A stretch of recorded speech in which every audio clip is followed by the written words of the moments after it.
This is my visual story of what I went through in Afghanistan. My job in the military wasn't to be a photographer. It was the exact opposite. I came in the military enlisted as 19 Delta, which is a cavalry scout. And I had this passion for photography for 10 years, and I wasn't about to quit taking photos, just because I joined the military. It was the first snow of the year that I've ever experienced in Afghanistan. We stopped at a village. Everybody was exhausted from the weight that we had in our back, and I saw this Afghan army soldier sitting against this wall. We made eye contact, and I always had my camera on my vest, and all I had to do was just set this composition. In a way, you're kind of connecting with this person. You're both in harm's way, so you're carrying a gun, and you're looking at each other, and you're doing the exact same thing. You're working as a team, and you're experiencing this moment. Well, a lot of these photographs came out of getting close to these people.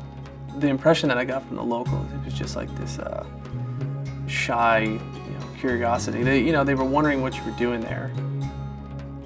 In the photo of the mortar firing, those mortars were firing for about 20 minutes, and the barrel of the mortar tube got so hot, and they were pouring water on, probably 10 bottles of water just to cool down that barrel, because they kept on firing these rounds. And eventually there was a small puddle that formed around the base of the mortar tube, and started snapping these photos and captured this blob of mud and water shooting up in the air.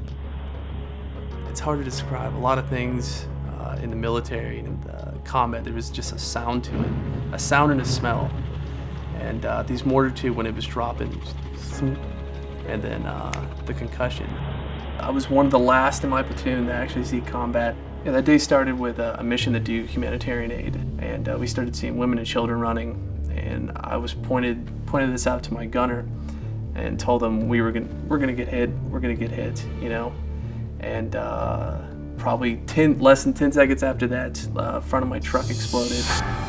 We finally came to a stop, and it came over the radio that Westbrook was wounded. I get out of my vehicle to check if he's okay. So what am I doing? I'm pulling security for him while he's being bandaged up, and still taking these photos. We didn't see him for 8 months. And then once we showed up, I gave him a copy of the photos, and he thanked me for taking these photos of him, say, wounded at that moment.